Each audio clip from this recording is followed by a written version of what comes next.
Hello people, welcome to another edition of A Dose of Drew, and tonight we have the Kershaw Launch 1. This is a new version in Magnacut. Ooh, with the blue and black, there is a red and black.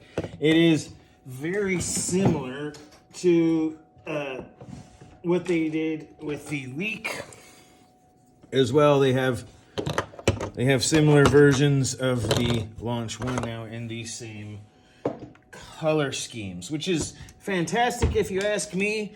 It takes the same kind of clip as the Skyline. And so it definitely there's all sorts of things that can be used to make this extra deep carry, which will be fantastic. But more important is that this is a out the side auto, and it hits pretty hard. Now, I am not a big auto person, and in fact, I can't carry this knife. This knife is illegal in the state that I live in to carry, so I don't. It is here just for my collection and review, but I love the shape and design of this. It's got a whole lot of stuff going on, and we'll get into that. But first things first, we'll get some measurements on this wonderful little knife here. Get the weight of it, we'll bring it in. Right on the dot. 4 ounces, quarter pound of metal and blade. All right, so that is definitely good to see. It is also a fair amount, not deep carry. Like I said, the one that I showed you brings it out to about the tip here, so most of it stays under. But it does give you something to pinch. It also has a lot of lines, curves, and other stuff going on that we will talk about. But first things first, tip to tail right at about 8 inches, and tip to scale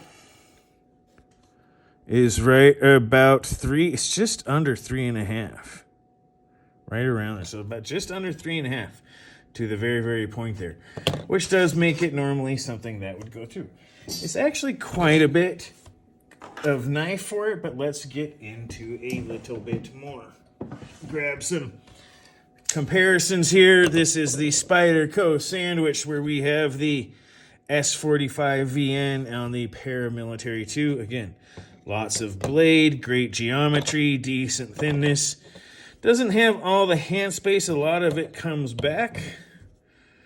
Right, so it just barely gets the hand space in it, but not a lot of space for your finger. We'll get back to that in a minute. And of course, the Para 3. Definitely much larger than that. Hand space very similar to the Para 3, even with the choil. That makes sense to you folks.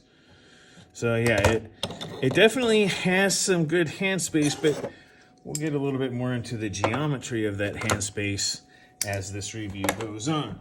And of course, it's just a blur, and not just any leak, but a random leak. And as you can see here with the other Kershaws, hand space is actually pretty similar to the blur, cutting edge length. Quite a lot of similarities. Well, of course it is larger, but the leak has some interesting hand space, almost advantages to the Launch 1, which again, we will be talking about more in a minute. But of course, now let's get some of the other well-known and good high-selling knives. There's the Benchmade Bug Out. And of course, the Civivi Elementum, 2 EDC greats, but look at this. Very similar on hand space, maybe even a little bit more. Thin blade, pretty thin blade, great geometry on the cutting. The Civivi Elementum, this is actually a slightly thinner blade. Very similar in hand space for the size. So there's a lot going on behind the scenes here as far as hand space, pocket space, blade length, geometry, and all that stuff, which is fantastic. And of course, even with all those curves, this is it compared to my Wienar. And while I'm not going to say anything, it's definitely more curvy, but my Wienar is thicker and heavier. So that is an advantage that I will take. All right. So having done the comparison spots, let's get into the damn nice, the design aesthetics, mechanics. noteworthy points: intended purpose, cost to value ratio, expectations, and of course, if there's anything I'd like to adjust, change, or stuff a damn nicer, and requests. Design. This is such an extraordinarily distinctive design with the dog leg and the harpoon and lots of space. Great for the thumb over saber grip. And actually, the pinch grip isn't too bad, especially, being an auto, it's not going to close on you. So having the pinch grip right here, or even being able to go out with the finger, kind of finger leading as you're doing like let's see if I can't find a simulated surface here. As you're doing like the tip going in, having that finger out there really controlling the blade is nice. And there is enough room. I would love to see a bigger choil. There is enough room to get your finger in there for some torsional. You can get up and really, get in at angles and that sort of thing. For going away, the thumb over saber grip is really just it's power, it's control. It gives you, sort of that hammer grip. But anytime you're going straight down, it kind of turns your arm straight, to a side. Whereas just rolling your finger over seems to do quite a bit. And this knife does all of that well. Even way back, that like getting the full gorilla grip, the dog leg really sits in the palm very well. And this extra little bit here does give you just that little pinky bit. So when you're back, it's choked back, it's fantastic. And of course that curve means that it points it in the direction of your hand. So if you tilt your wrist down, it's still going in the direction. And that's really nice. And the aesthetics of this, look, I know that it's a very, very subjective thing on aesthetics, but it's really hard to deny that it is distinctive. This is a distinctive shape with all those curves, the angles, the sway backs. There's several other designs out that don't have as much curve to it, all that stuff or they do, and it kind of reminds me of this. There's lots of colors and all sorts of stuff. This comes in so many bits. It's really hard to deny one thing as we get into the mechanics part that goes kind of with the aesthetics, and that's this. That's got some good kick to it, right? That opens with some authority. You cannot have a light grip on this when you do that, but you must be having significant hold on it. Again, I'm not a big auto fan. Unless it's auto two ways. There's plenty of others that go just as fast without that, and I can put them back even faster, and I don't take two hands to do it. So the autos, especially the side, are not my favorite. Like, they're cool, they're fun, they're all that stuff, and it's really nice, but at the end of the day, I want to use my knife a certain way, and if I have to not put my knife down or not put the blade away until I have done both hands free, or I have to pump it up against something where other things aren't, it actually reduces some of its usability to me. But as far as the mechanics go, this hasn't even been oiled, and this thing is powerful on the out. Right, and you hear that just thunk. And very smooth and easy on the return. Now, I'm sure a little bit of, I've been using this quite a bit. A little bit of cleaning, some getting in there, and working on the mechanism might help. But that makes it controllable, and that is a thunker right there. Just it's got a good noise to it, and what more can you ask out of an auto? It's smooth on the return, and it's authoritative in its opening. So the mechanics on this one, well, we usually talk about all sorts of smoothness, how linear it is, stuff like that. This one's really not going to lend itself very well to that kind of analysis. So we'll leave the mechanics as it is. And I'm not the best person to be like, ooh, this is the greatest side opener ever. But I've heard ProTech, I've heard some others. There's lots of good knives out there, but for me, knowing that means that strong opening means it's going to have a nice, good, strong opening for a lot of the life of the knife. As the spring starts to wear down or anything, it will still have more than enough to work. So there's some longevity there to that strong spring, but that's pretty much the only advantage. Noteworthy points. This is Kershaw's first side opening auto design. The design is just freaking incredible. It is USA made. Magnacut steel on these new ones. The other one's S30V. There's Alabama Damascus. There's several other kinds of stuff out there that's fantastic. Oh, man. Which brings us to the other part of the design. That is a relatively thin blade. In fact, let's see, did I get my calipers out here? Aha. No, but that's okay. We'll work on it right here. Because, all right, that is 0.122 inches. Just over 3 millimeters thick. That's a tall grind right there, right? For what's a fairly decent, it's just under, it's probably 1.25 or 0.125 inches. It's probably 1/8 of an inch before any grinding or finishing, but it's, there's a couple of hundredths, maybe thousandths off in the polishing and grinding, which isn't bad. It's still a pretty decent blade stock. It's going to have a good amount of toughness, strength with that level of material in there.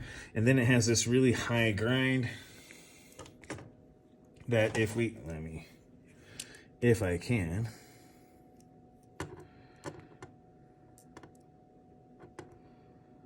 I'll go back to the inches. I'll try and get a good read on behind the edge bits.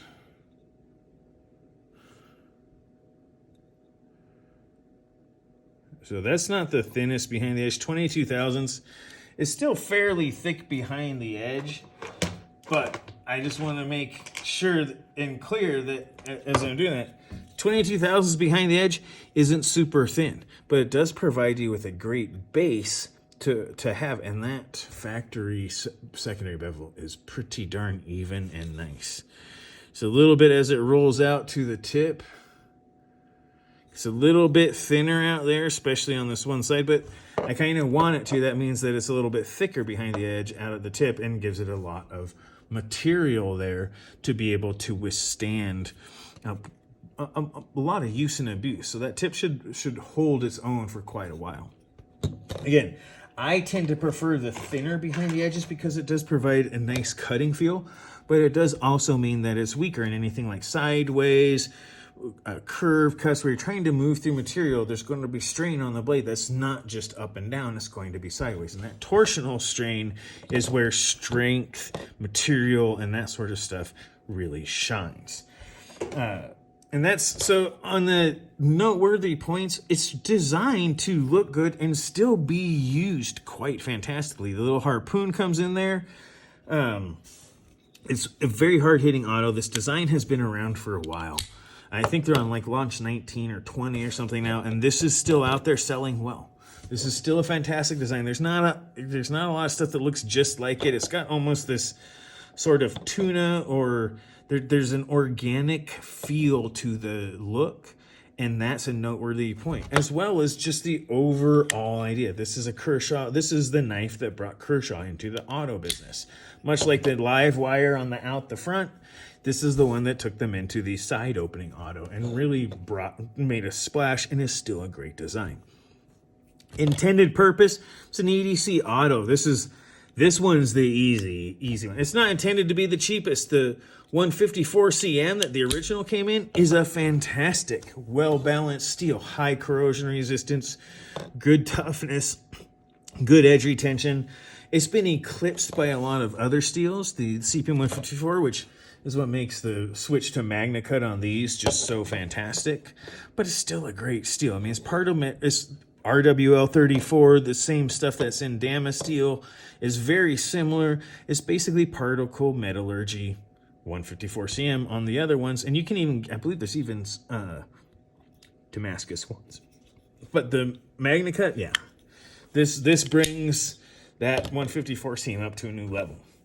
They don't advertise the HRC. My guess is it's probably around the 62. It's on the lower end of the 62 to 64 range. that Magnacut really works good in. The 62 is basically either without cryo, or if you're trying to just, keep the toughness high. And they may be doing that, which is not necessarily a bad thing for a knife that does hard work. Or you might want to flex, some toughness, some ability for it to have some flexion in there without going too thin. So it's not too bad. But cost to value. This one is still very inexpensive. It's still, I believe it was around 150, I think, when this was 160.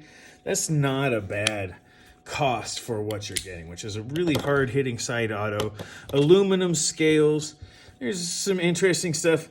We'll get to I guess I should call it a design flaw. This lanyard point is really nice, but if you look real close at those edges, like, that's not even slightly rounded. That's just going to chew up a lanyard that moves up and down and puts any strain up against it. It's not sharp, but it ain't blunted or rounded either. That is kind of a edge for a lanyard that it's one of those things. If you're going to put it in there, make it useful. Make it usable by the people who want it. Round those off. Round that back. Have it come up a little further and then round it back into this same slot.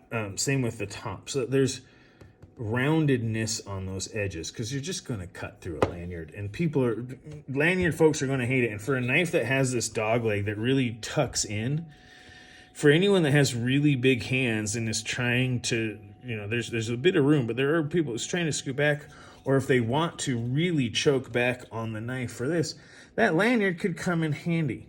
Is it something I do know, but I do know how people use them, and I can see the benefits in a lot of situations. And so choking back on this knife, I would do it without a lanyard. I think you can still get great, but I can see how people would do it.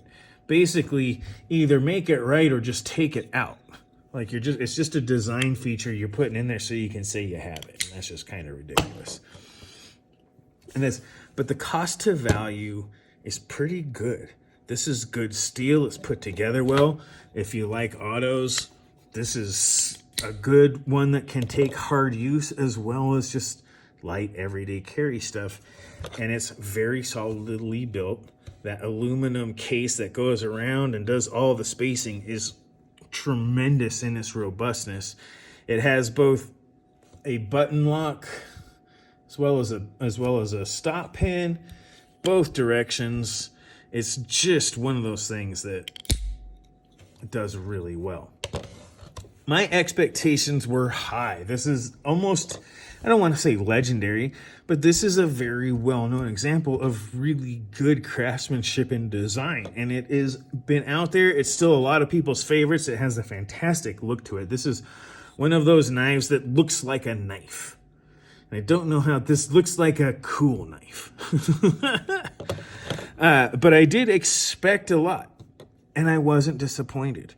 The cost, though it's high, even just to give you an idea, one of Kershaw's own, similar in price to this, just the amount of materials and stuff like that. Like, yeah, we'll get to one thing that is nice in here, but this is a fantastic knife that's really great. And yeah, size, weight, and all that stuff. We're talking about an ounce less. In some ways, less is more in this case, but we'll come back to that in a minute. It's about the same price. You get similar construction materials, robustness, quality, all for a similar price. And that's a pretty good value. And I expected a lot from it. Again, not disappointed. Delivered on an authoritative opening. Great sound. It has a lot of good force. The ergonomics, the design look fits really well. I can use this in many grips, and that right there, I can even then just choke up, and it fits well. It fits on my thumb.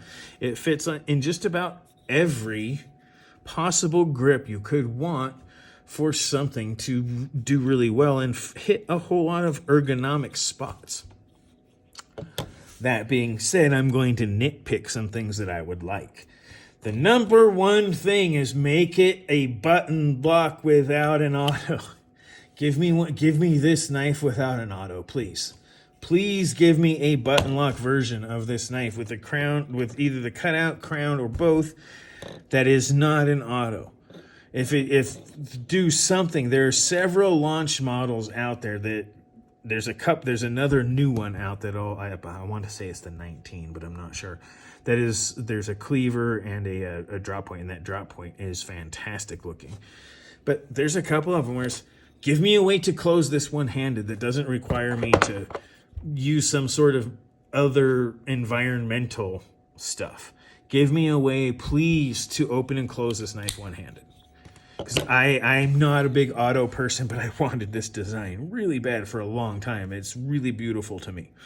And that's where I'm going to get into the other nitpicks, is some of these design lines. See if I can make it so you can see. So like right there, that design line almost goes into that little choil.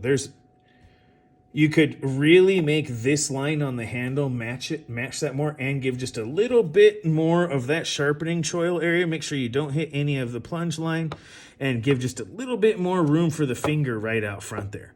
Doesn't need to be a whole lot, but a little bit would go a long, long way, especially if you're making it a non-auto. The other thing would be the other design line at the top. It does not match up to the grind line. If this line matched the grind line, you would get better geometry, slightly higher. Yeah, Kershaw auto, if you take the auto off, you could fit Kershaw in there still. And that would be a design line I would love to see. Slightly higher, slightly better geometry, and then the lines on the blade and the handle will all match. Yeah, I could definitely see that. That's a slight geometry, improvement, yeah. But for me, putting the lines on there, my God, put the steel up here. I don't care. Get your Kai or something up here. I don't care. Give me the design line, because this is easily one of the most beautiful Kershaw designs I think is out there. The lines, the curves, the way the harpoon blade is subtle but still just undeniable. The dog leg curve that goes in. The way the blade tucks in nicely to it. It's relatively slim. It can fit in the pocket. Deep carry would, of course, be fantastic. And having it with all of the rage of button locks, I'm pretty sure Kershaw could do a good one and show people how to do a good one their style. I have a lot of faith in Kershaw's design and execution abilities. I know they do a lot of stuff that's for the cost, and they definitely try to get knives out to the masses. But if they've learned anything from the Bel Air and its sales success, take the lead. Take the lead on this. Don't wait for someone else to do it and then come back in. Take the lead on this. That's my request. Give me a version of this that isn't auto. The design lines on the handle come out, and this one just comes out, and instead of curling down, it just goes out into the blade. So following the exact same curve and not dropping. Give me just that little bit more room. Get the grind up top here, and make a button lock that doesn't shut when I put it in like this grip. Like, I can push the button from here just by squeezing my thumb down. It's not going to do anything. I had to shift it just a little bit to make it fully disengage. That's not bad. Crown button would make that impossible, right?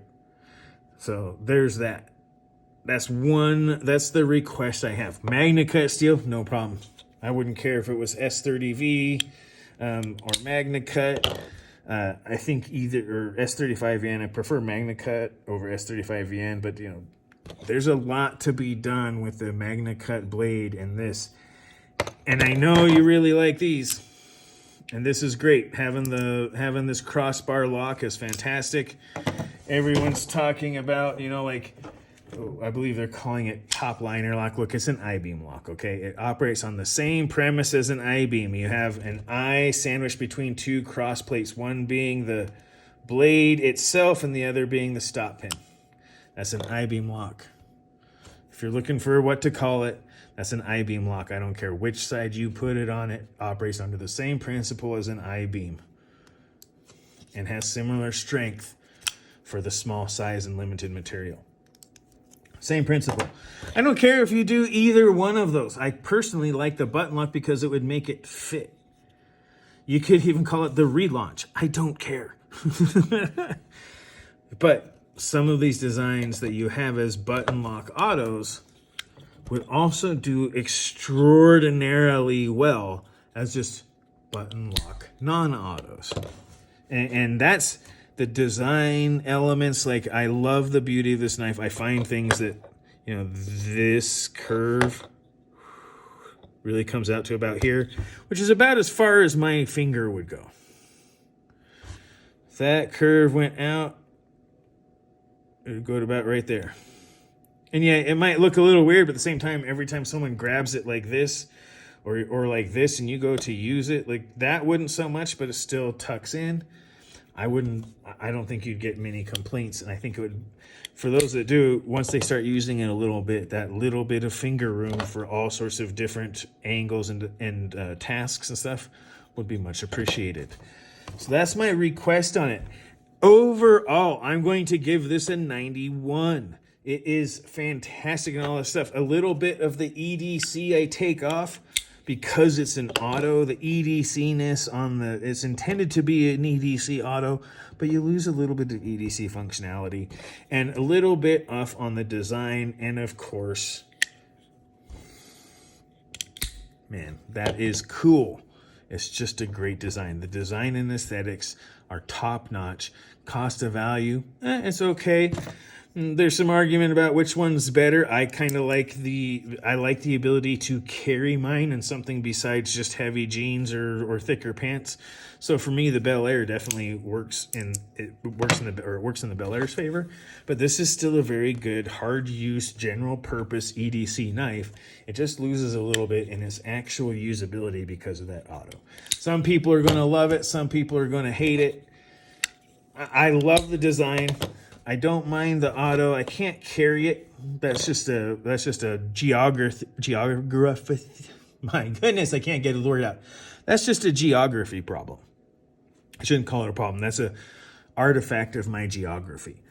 But as far as usability around the house, like I'm here in my place in the comfort of my own home, cutting boxes and such with it and doing some tests, it does fantastic.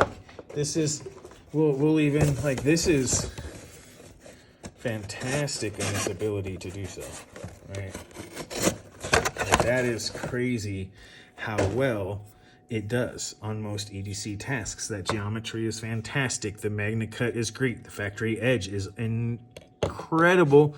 And for all of my complaints about Kershaw's that didn't have a good one and smiled on and had a smile on the plunge grind, this has none of those issues. Again, 91, and this is all because of the auto. Is there an auto side opening that I would give a much higher score? Probably not. I haven't tried too many Pro-Techs for similar geography reasons. But maybe a couple of points, but there's always going to be deduction of just, I don't care if it's intended or not, there's a usability to this that is reduced, and that brings it down. But for what it is, 91, and highly recommended, especially in the new Magnacut. This is a fantastic EDC knife, has a great amount of usability. The design is just gorgeous. But I'm going to go ahead and close it up there. The design is the most noteworthy point. Its mechanics are there.